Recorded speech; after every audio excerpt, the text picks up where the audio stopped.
Hello once again everybody, this is Matthew Naiman from Shutterstock.com. Today, we're looking at Glamour from RocketStock. Glamour is a collection of 100 pre-rendered elements, like transitions, backgrounds, reveals, and lower thirds. Glamour is designed to be compatible with every major nonlinear editing system out there. Today, we're going to look at using Glamour in Adobe After Effects, Adobe Premiere, and Final Cut Pro. So let's get started. Alright everybody, here we are in Adobe After Effects, and as you can see, we've got this clip of a young lady dancing on a balcony. She looks very happy, unlike some of us. And then we also have this fantastic background from the Glamour pack. These awesome little out of focus dots flying around. So the first thing we're going to want to do is we're going to want to transition from one to the other. For that, we're going to want to go over to our Glamour transitions, and we're going to want to grab one of these transitions and chuck it on the timeline, and let's have a look at it. You'll see immediately our transition is much bigger than the timeline that we're working in because we're working in 1080p. So I'm just going to set it to 50%, and that'll make the nice 4K transition line up beautifully with our composition. And as you can see, this transition is a bunch of nice white dots glowing. It's all pre-rendered, works beautifully, don't need any plugins or anything. And what we're going to want to do is we're going to want to use this transition as a track matte for this below footage.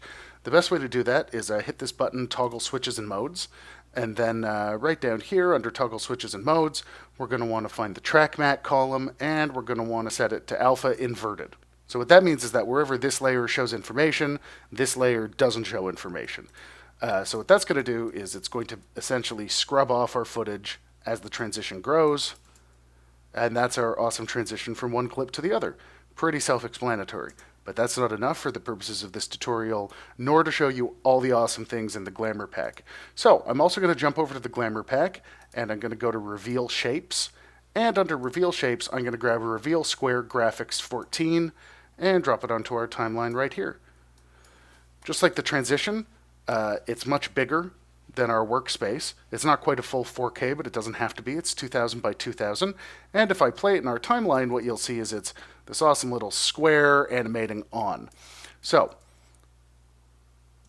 what we're going to want to do is actually scale this down a little bit. I'm probably going to set it to around 60%. Let's take a quick look. Yeah, there's our square transitioning on. And we're actually going to do an interesting reveal here. So I'm going to jump back into our stock footage and find a second stock clip for us to work with. I quite like this one of this heavily made up eyeball opening. I'm going to hold Option, and then I'm going to hit left square bracket, which is going to bring this clip starting point to there, basically cut off the top of the clip. And right on the square growing to its maximum size, I'm now just going to hit square bracket without holding Option, and it'll drag my cut point right to there. What I'd like to do is I'd like to set it up so that this eye is actually revealed in this square. The best way to do this is to use another awesome feature of the Glamour pack, which is not only do we have these shape reveals like the square, but each reveal also comes with a matte. So what I'm going to want to do is I'm going to want to grab that matte associated with the exact same reveal. I'm also just going to want to go into it and copy the transform settings and paste them so that they match perfectly. You can see now if I turn this off, well, you would see it if it was a different color. You can see now that if I turn it off, you actually see no difference between the two clips because it's just this interior white square. What that means is that as this square grows, I can actually use it to reveal this layer beneath.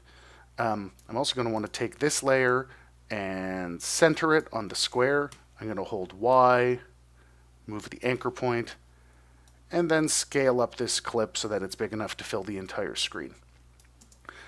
Now all I have to do is I have to select this layer, go to Track Matte, and select Alpha Matte.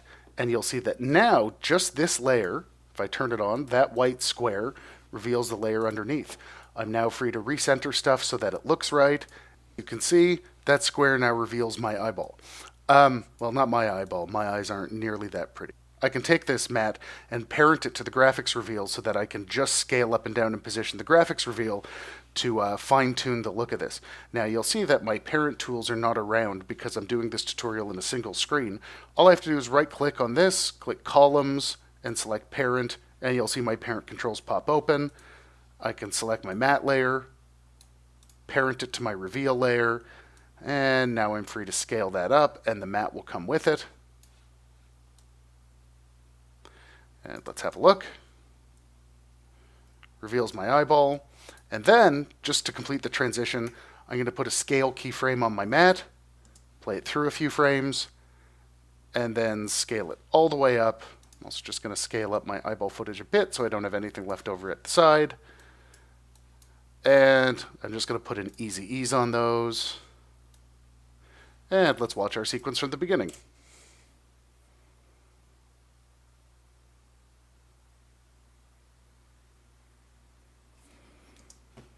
You'll also notice that our footage dropped out right at the end of our track matte. That's because this is no longer being stenciled on by the alpha of this layer because it's gone. Very simple to remedy. Right click on the layer, time, freeze on last frame, no longer an issue. Pretty happy with that. Why don't we hop over to Adobe Premiere and take a look at how we can use some of the same assets in that piece of software. All right, everybody, and here we are in Adobe Premiere, and we're going to take a look at two clips that I've gotten from Shutterstock.com. First is of this lady's eye opening up, and the second is of this other lady shaking her head back and forth like she just doesn't care. You know what, lady? Neither do I. Anyway, we're going to look at how to use some of the Glamour transitions to get from this shot to this shot. First thing I'm going to do is stack one shot on top of the other. Default transitions in Adobe Premiere work like this. You can right-click and apply transition, and then you can get a little cross-dissolve. But the transitions in the Glamour pack from RocketStock work a slightly different way, so let's look at that first. The first thing we're going to want to do is we're going to want to go down to Glamour Transitions and find a transition that works for us. This guy right here. Some circles and some dots that grow. Awesome. So the first thing we're going to do is grab this transition and drop it on top of our footage, and let's take a look at what we end up with here. So the transitions in the Glamour pack are pre-rendered transitions with an alpha channel, which is why we have see-through sections and white sections. What we want to do is use this alpha to generate the transparency of this layer down here. The way we do that is by jumping over to our Effects tab and looking for the Track Matte Key Effect. I'm going to drop it on our top layer of footage here. You can see nothing has happened. That's because up in Effects Controls, we need to define where this effect is taking its matte from. So our matte is on video layer 4. That means here we want to go up to matte, video layer 4, and look at that. It's only showing us that layer of video where the transition shows us white. Wherever the transition shows us clear, we still retain the video beneath. I'm also going to extend this video out just to make it to the end of the transition, and let's take a look at our transition.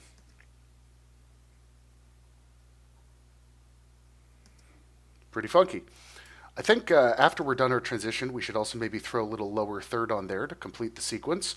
So I'm going to jump back over to our project window and get rid of our transitions.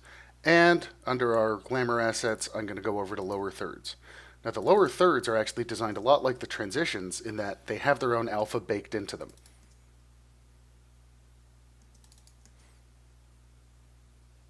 I'm going to grab this guy and throw it on top, but I'm going to make sure that I put it on video layer 5. The reason for this is this video clip has its own alpha channel. I'm also going to set it to frame size just so we can get it all in there for now. This video track has its own alpha layer, meaning we see through it in part and we see the video in part. The problem is if I drop it on video layer 4, it's actually going to alpha matte out this clip below it. See what I mean? We're going to have a transition and then everything's going to disappear except for the lower third. So if I pull that up, that's not a problem anymore. As you can see, these lower thirds animate on screen very nicely. I'm going to use my effects controls to drop it down to the bottom third of the frame so that we can have a title come up on that. And I'm probably going to scale it down a little bit and move it off to one side. Perfect. And of course, a good lower third needs some text. So I'm going to go up to Premiere Pro File, New, Legacy Title, and we're going to call this Title. And what should our lower third say? Let's have it yell at us. Fashion. I need to pick a slightly less apocalyptic typeface.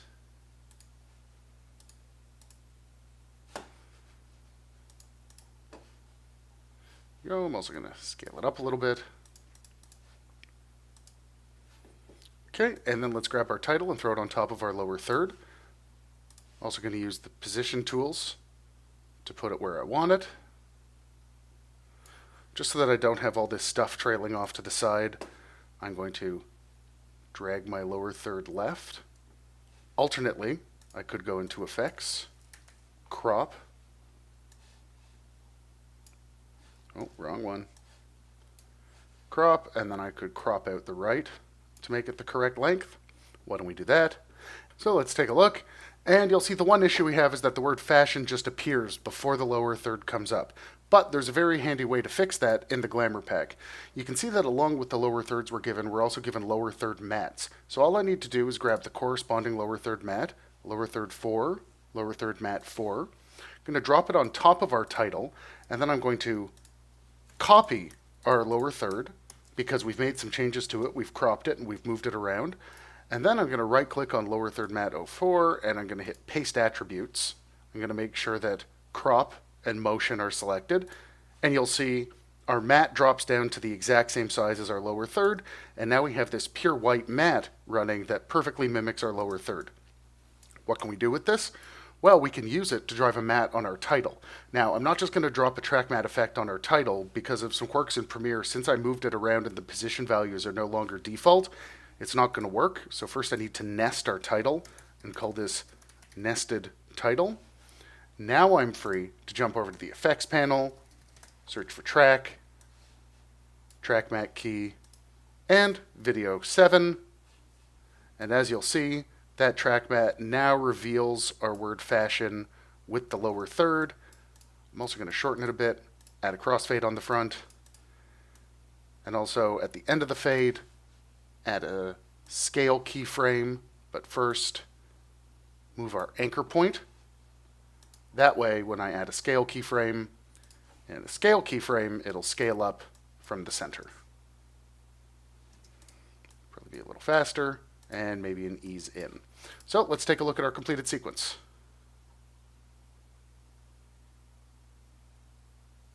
Anyway, let's jump over to Final Cut Pro.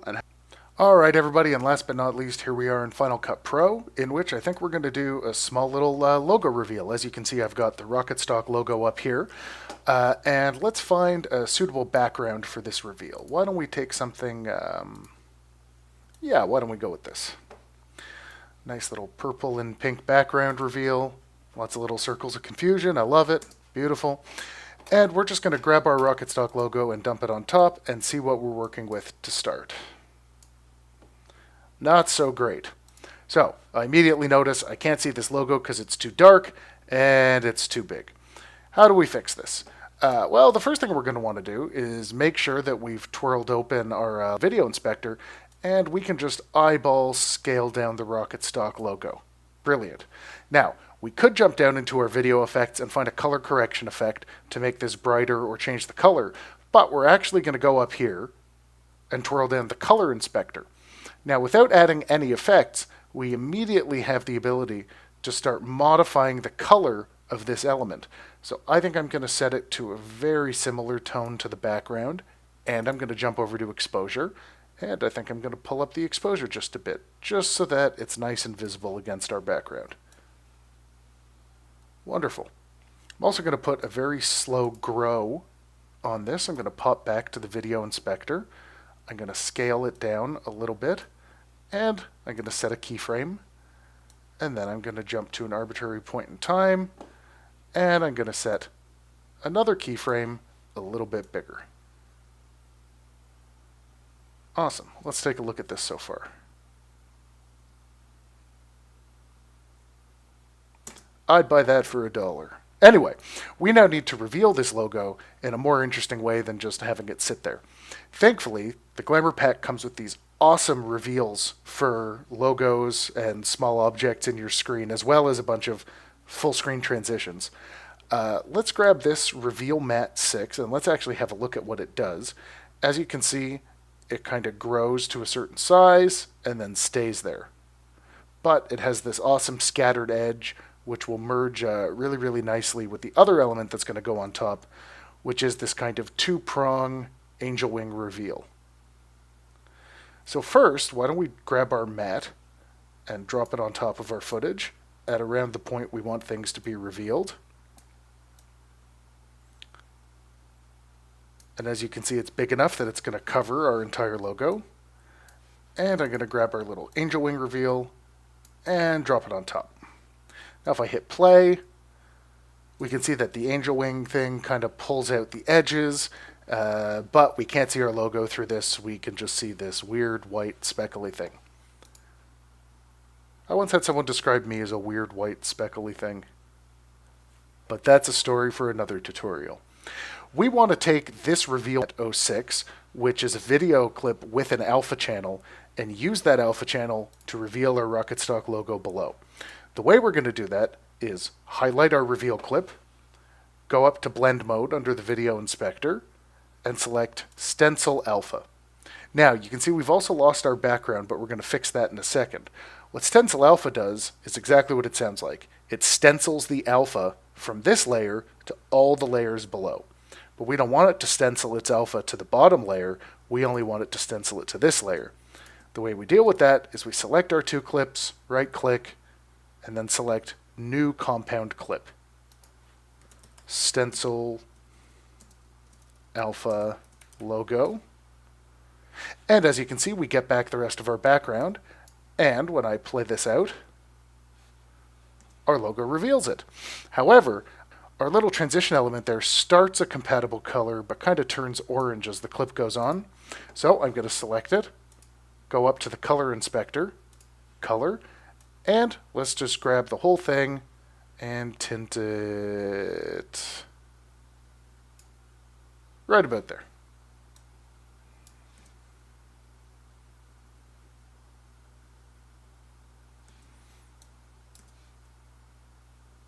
Now, you'll probably notice that our RocketStock logo also appears before the mat. All we need to do to prevent this from happening is drag our clip to only begin there. And we have a background, and boosh! Awesome logo reveal for an awesome company making awesome stock. Well, I don't know about you, but I feel like going and putting on some eyeshadow and some fishnets and hitting the town, but that's a story for a different tutorial. Well, everybody, that's it for me today. You can find other great packs like this and tutorials to help you with them at Shutterstock.com, and we'll be here to help you get the most of them. This is Matthew Naiman from Shutterstock.com saying, see you next time.